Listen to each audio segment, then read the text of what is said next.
A través de la historia se ha intentado dar respuesta al por qué son tan parecidos los progenitores con los descendientes. Y a partir de esta pregunta han surgido tres hipótesis para dar una posible respuesta a este interrogante. La primera, es la pangénesis en Grecia. Ellos decían que el parecido entre los progenitores y los descendientes era por la mezcla de fluidos en el momento de la fecundación, y a través de esta mezcla de fluidos, tanto de los femeninos como los masculinos, se formaba la carne y la sangre de los descendientes. Alrededor del siglo XVII surge lo que se denomina preformismo, que está planteado por su principal exponente, que es Malpighi. Ellos mencionan que los espermatozoides contienen a un ser humano en miniatura, que luego de la fecundación va creciendo. Ahí en esta imagen se observa un espermatozoide, como ellos describían que dentro del espermatozoide existía un ser humano. La tercera hipótesis es sobre el preformismo. Esto surge alrededor del siglo XIX y dice que cada una de las células produce una partícula hereditaria que viaja por la sangre hasta las gónadas, ya sea femenina y masculina, donde va a dar origen a los diferentes órganos. El principal exponente de esta teoría es Charles Darwin. Por otro lado, en el siglo XIX podemos ver que se sostiene lo que es la herencia por la mezcla. En este caso se hacía referencia a, por ejemplo, si teníamos un perro negro que se cruzaba con un perro blanco, lo más probable es que la descendencia saliera un perro de color plomo. Para hablar de herencia tenemos que diferenciar lo que son los caracteres heredados y los que son adquiridos. En el caso de los caracteres adquiridos son todos aquellos que nosotros podemos ir modificando a través del tiempo, lo que nosotros aprendemos, o lo que nosotros vamos modificando, como por ejemplo la aparición de la espinilla, el corte de pelo, la forma de que nosotros tenemos nuestro pelo. Esos son caracteres adquiridos. En cambio, existen una serie de caracteres que son heredados. Y esto es lo que centra principalmente su estudio la biología, en este caso la genética, y van a ser aquellos caracteres que se heredan desde los padres hasta los hijos a través del material genético que está ubicado, como mencionamos en la unidad anterior, en los cromosomas. La expresión de la información contenida en los genes va a estar influenciada por el ambiente, por lo tanto vamos a ver que va a existir también un fenotipo. En el cuadro se esquematiza una serie de caracteres heredados, como por ejemplo en el rostro, la forma que tenemos de la cara, si es más alargada, más redonda, un poco más cuadrada.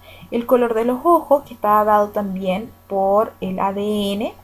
El lóbulo de la oreja, si es hundido o separado. En el caso del lóbulo es la parte de la oreja, ¿cierto?, donde nosotros colocamos los aros. En esa zona es el lóbulo, si está pegado, ¿cierto?, a lo que son las mejillas, o si está separado.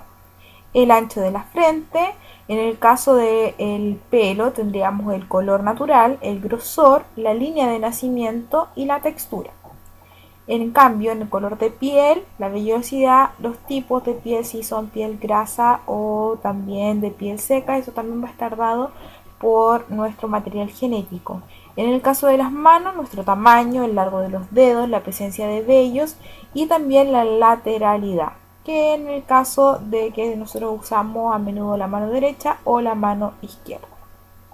Dentro de las imágenes tenemos una serie de brazos, ¿cierto?, con diferentes colores, y esto también está dado por un carácter heredado.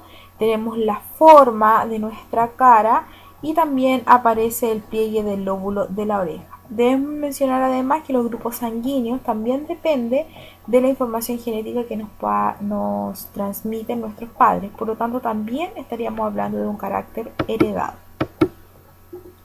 El padre de lo que nosotros llamaremos como genética es el señor Gregor Mendel, el cual es un monje, ¿cierto?, que comienza a trabajar con lo que es la herencia. Debemos mencionar que el trabajo de Mendel no es un trabajo que él haya comenzado para poder descifrar las bases de la herencia, sino que a partir de una plantación que hizo él de arvejas, él comienza a darse cuenta de que comienzan a aparecer ciertos tipos de arvejas según los progenitores que él va cruzando. En estos experimentos, Mendel utiliza una arveja o guisante cuyo nombre científico es Piscium sativum. Esta planta presenta una gran cantidad de atributos para el trabajo de Mendel, ya que es fácilmente observable, podemos ver las características fenotípicas, y estas características fenotípicas son las características que nosotros vemos, y eso es lo que Mendel denomina caracteres. Dentro de los caracteres seleccionados por Mendel en este guisante está, por ejemplo, el color de la semilla, donde él podía observar solamente dos posibles fenotipos, que era un color amarillo o de color verde, el color de la flor, que podía ser púrpura o blanca, si era lisa o era rugosa, si era la vaina verde o la vaina amarilla, si el aspecto de la vaina era lisa o rugosa, si la posición de la flor era axial o terminal, y si el largo del tallo era largo o corto. Estas van a ser las características con las cuales él comienza a trabajar. Dentro de los mecanismos de cruce que él utiliza está la autopolinización, es decir, que una planta se autofecunda, y también la polinización cruzada de forma artificial. Comenzar a hablar de herencia es muy importante hablar de ciertos términos en esta unidad, como por ejemplo la generación P. Cuando hablamos de una generación P estamos hablando de la generación parental, es decir, de los padres, ¿ya? Por lo tanto va a corresponder a la generación progenitora de la que se van a obtener los descendientes, y a los descendientes nosotros los vamos a llamar como generación F. Si son la primera generación filial, por eso es F, o de los hijos, le vamos a llamar F1. Si después nos preguntan que, por ejemplo, existe una segunda generación, esa sería una F2 y así sucesivamente. Por otra parte, dentro de los postulados de Mendel tenemos tres leyes que son muy importantes, ¿ya? En esta clase solamente vamos a analizar lo que es la primera y segunda ley de Mendel. El primer experimento de Mendel, o la primera ley, se llama ley de uniformidad. En esta nosotros vamos a cruzar dos tipos de semillas que son puras. Cuando hablamos de semillas puras, significa que los alelos de estas semillas son iguales. Ahora, cada uno de los alelos nosotros los vamos a representar con letras. Por ejemplo, acá se observa que tenemos la generación P, ¿ya? Que es la parental, y tenemos una semilla de color amarillo y una de color verde. La X significa que se van a cruzar. Entonces nos dicen que la de color amarillo es A mayúscula, y la de color verde es A minúscula, A minúscula. Como en el caso de la amarilla, ambas son de A mayúscula, y en el caso de las verdes, ambas son de A minúscula, diremos que ambas son homocigotas. ¿Por qué? Porque son iguales. Pero una va a ser dominante y la otra será recesiva. El carácter que es dominante lo representamos con letras mayúsculas. Por lo tanto, en este caso, la amarilla sería homocigoto dominante.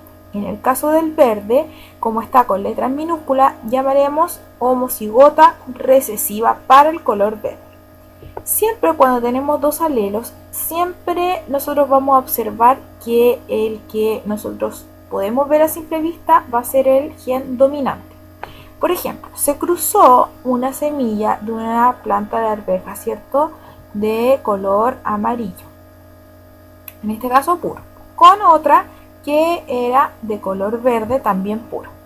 Cuando se cruzan, dan origen a una semilla que tiene un alelo dominante y otro recesivo. ¿Cuál es el que gana? El dominante. Y el dominante en este caso daba origen a la semilla de color amarillo. ¿Estamos claros? Entonces, si bien tiene ambos alelos, el que nosotros vamos a poder observar a simple vista será el dominante. Por ejemplo, dice, si se cruzan dos semillas de plantas, una de tallo largo dominante con otra planta con semilla de tallo corto, ¿cómo sería la F1? Entonces tenemos dos generaciones que van a ser los padres, ¿cierto? Entonces, primero, tenemos que vamos a cruzar dos semillas de plantas. Una semilla de tallo largo, por lo tanto va a ser dominante, porque ahí lo estaban presentando. Entonces va a ser R mayúscula, R mayúscula. Cabe destacar que las letras que nosotros utilicemos pueden ser las que ustedes quieran. Y tenemos una semilla para tallo corto que es recesivo, R minúscula, R minúscula. Entonces, tenemos que se cruzaron dos progenitores, ¿cierto?, que entre ellos son ambos homocigotos, pero uno es dominante y el otro es recesivo. Para realizar el cruce, nosotros lo que vamos a hacer es realizar la combinación entre las letras. Por ejemplo, la primera R, que corresponde a uno de los alelos, va a cruzarse con la R minúscula del otro progenitor. Entonces nos quedaría R mayúscula, R minúscula. Cabe destacar que siempre escribimos la mayúscula antes de la minúscula. La segunda opción sería que el primer alelo del primer progenitor se cruzara con el segundo alelo del segundo progenitor y nos quedaría R mayúscula, R minúscula. Seguimos haciendo los cruzamientos y nuevamente nos saldría R mayúscula, R minúscula y en el cuarto R mayúscula, R minúscula. Es decir, como no nos aparecen todos ellos como homocigotos, porque podemos ver que los alelos son todos distintos, los llamaremos heterocigotos.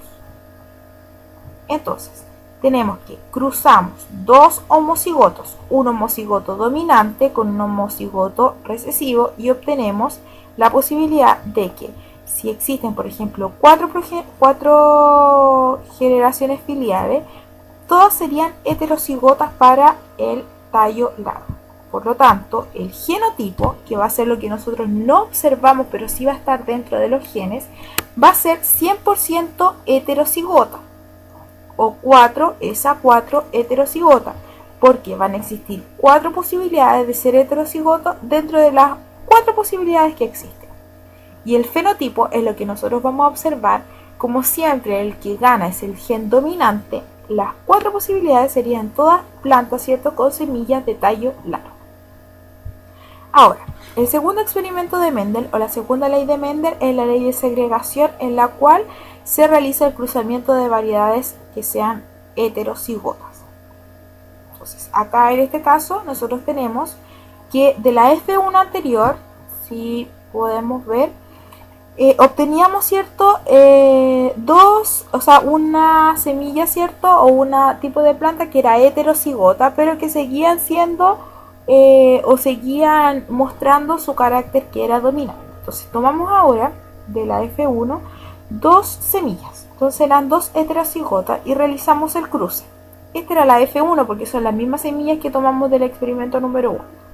Y los separamos. Entonces teníamos una A mayúscula y una A minúscula, A mayúscula, A minúscula. Separamos, entonces nos quedaría una A mayúscula, que es el alelo dominante, una A minúscula, que sería recesivo, otra A mayúscula, que sería dominante, y otro recesivo. Y vamos haciendo el cruce de la misma forma. Por ejemplo, la primera A mayúscula se cruzaría con la primera A mayúscula del otro progenitor. La A del alelo dominante con la A del alelo recesivo del segundo progenitor y así sucesivamente. Otra forma de hacerlo, para no confundirse con el cruzamiento con rayitas, podemos utilizar el cuadro de Punnett. El cuadro de Punnett, como se muestra acá en la diapositiva, consiste en hacer la separación de los alelos y luego colocarlo ya sea de forma horizontal o de forma vertical en un cuadro. Entonces después vamos viendo. Cuadro horizontal con cuadro vertical del primer cuadrante nos daría A mayúscula, A mayúscula. En el segundo, A mayúscula, A minúscula. Abajo, A mayúscula, A minúscula. Y en el último, A minúscula, A minúscula. Obtendríamos dos que serían homocigotos, uno dominante y otro recesivo, y dos que van a ser heterocigotos. En este caso, serían dominantes, ¿cierto?, de color amarillo, el 75% y solo un 25% de la generación filial 2 sería homocigoto recesivo para el color verde. Por ejemplo, se cruzan dos semillas de plantas con tallo largo de la F1, por lo tanto van a ser heterocigotas, y nos preguntan cómo va a ser la generación filial 2. Tenemos para tallo largo heterocigoto R mayúscula, R minúscula de los alelos de uno de los progenitores y lo mismo para el segundo progenitor. Realizamos los cruzamientos o entrecruzamientos, obteniéndose dos que serían heterocigotos para el gen dominante.